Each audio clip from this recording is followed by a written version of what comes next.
Hello friends, welcome back to my channel Annu tutorials.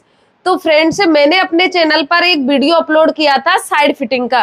तो देखो, वो साइड फिटिंग मैंने की थी। पहले उसमें मैंने आस्तीन को अटैच कर लिया था और फिर मैंने उस पर साइड फिटिंग की सिलाई लगाई थी। बट उस वीडियो में क्या है, मुझे कमेंट आया है कि मैडम आपका ये तरीका साइड फिटिंग करने का गलत है, ऐसे साइड फिटिंग नहीं की जाती है। तो देखो, आज की वीडियो में आप लोग इसी के बारे में समझेंगे कि साइड फिटिंग आपको किस तरीके से करनी चाहिए और किस तरीके से नहीं करनी चाहिए।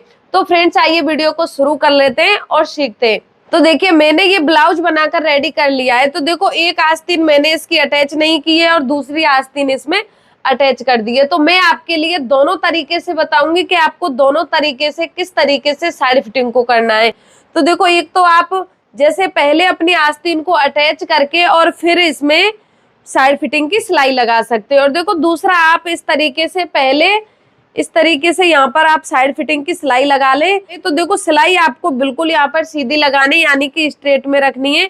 कहीं से भी आपको सिलाई को टेढ़ा मेढ़ा नहीं करना है। चाहे तो आप पहले आस्तीन लगा के कर रहे हैं या फिर आप आस्तीन को बाद में लगा रहे हैं, ये आपके ऊपर डिपेंड करता है आपको किस तरीके से अच्छा लगता है। तो फ्रेंड्स देखिए, मैं आपके लिए समझा देती हूँ कि सभी टेलर्स लोग का तरीका अलग अलग होता है। देखो, मैं तो मेरे तरीके से ऐसे करती हूँ, जैसे पहले मैंने यहाँ पर इसमें आस्तीन अटैच कर ली और उसके बाद मैंने यहाँ पर साइड फिटिंग की सिलाई लगा दी। मेरा तरीका तो यही है, चाहे मैं सूट बनाती हूँ या फिर मैं ब्लाउज बनाती हूँ, मैं सभी ड्रेस में इसी तरीके से साइड फिटिंग की सिलाई लगाती हूँ।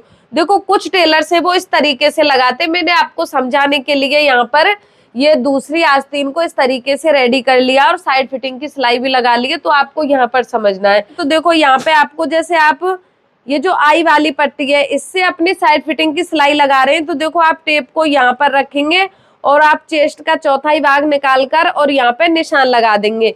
तो देखो, यहाँ पे चेस्ट का चौथाई भाग है 9 इंच, यानी कि ये 36 साइज का ब्लाउज है।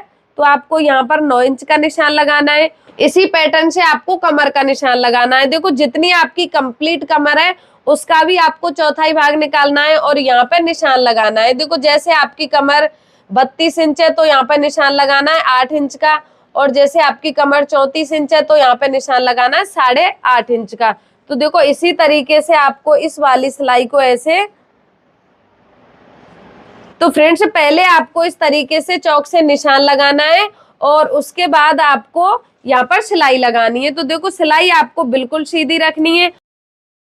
और देखो, यहाँ पे आपको जितनी भी आपकी मोहरी है उसका आपको हाफ करना है और उसके हिसाब से यहाँ पे निशान लगाना है। जैसे आपकी मोहरी 11 इंच है तो आप 5.5 इंच का निशान लगा दें, 12 इंच है तो आप 6 इंच का निशान लगा दें। तो उसी तरीके से आपको देखो, यहाँ पे ये जो आर्म होल की साइड होती है यहाँ पे इसे बराबर रखना है। देखो, कोई भी साइड आपको छोटी बड़ी नहीं करनी है। ये वाली सिलाई और इस वाले जॉइंट से एकदम बराबर मिलनी चाहिए। जैसे यहाँ पे आपकी मोहरी 11 इंच है तो आपको देखो इस सिलाई को इस तरीके से लगाना है। ये मैं आपके लिए समझा रही हूँ। तो देखो, इस तरीके से आपको निशान को लगा के इसे आपको ऐसे अटैच करना है। तो देखो, ये सिलाई आपकी बिल्कुल सीधी हो जाएगी, यहाँ से यहाँ तक बिल्कुल स्ट्रेट है। ये आपको ध्यान रखना है। आप कोई भी साइज के ब्लाउज की साइड फिटिंग कर रहे हैं, लेकिन ये सिलाई आपकी बिल्कुल सीधे में आनी चाहिए। देखो, जैसे आपकी सिलाई है ये टेढ़ी मेढ़ी आएगी। तो देखो, यहाँ से आपने चेस्ट के हिसाब से देखो इस तरीके से सिलाई को घुमा दिया तो यहाँ पे ब्लाउज में बहुत ज्यादा फुलान आ जाएगा, यानी कि पहनने के बाद बहुत गंदा दिखेगा। और देखो, जैसे आपने यहाँ पे आस्तीन का आर्म होल है, यहाँ से आपने सिलाई को ऐसे घुमा दिया तो फिर आपकी आस्तीन में नीचे की साइड में, यानी कि ये जो पहनने के बाद ये नीचे की साइड होती है, यहाँ पे बहुत ज्यादा फुलान आ जाएगा। तो ये आपको ध्यान रखना है। आपको साइड फिटिंग की सिलाई उसी तरीके से लगानी है जिस तरीके से आपका ब्लाउज का मेजरमेंट है। आपको देखो, दोबारा से मैं बता देती हूँ, चेस्ट का आपको चौथाई भाग निकालना है, उसका निशान लगाना है, और फिर आपको कमर का चौथाई भाग निकालना है, उसका निशान आपको लगाना है, और उसके अकॉर्डिंग आपको सीधी लाइन ड्रॉ करनी है और आपको फिर सिलाई से यहाँ पर स्टिच कर देना है। और मोहरी का आपको हाफ करना है, जितनी भी आपकी मोहरी है आप उसका हाफ कर ले और यहाँ पे मोहरी का निशान लगा ले। और देखो, बात आती है यहाँ पर आर्म होल की। तो देखो कभी कभी क्या है कि यहाँ से आर्म होल है वो टाइट हो जाता है। तो देखो ये आपको यहाँ पे सिलाई एकदम बराबर रखनी है।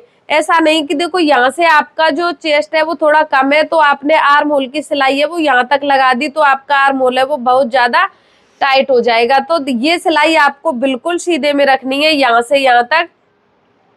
अगर आप इस तरीके से अपने ब्लाउज की साइड फिटिंग करते हैं तो आपका ब्लाउज है वो कभी भी खराब नहीं होगा।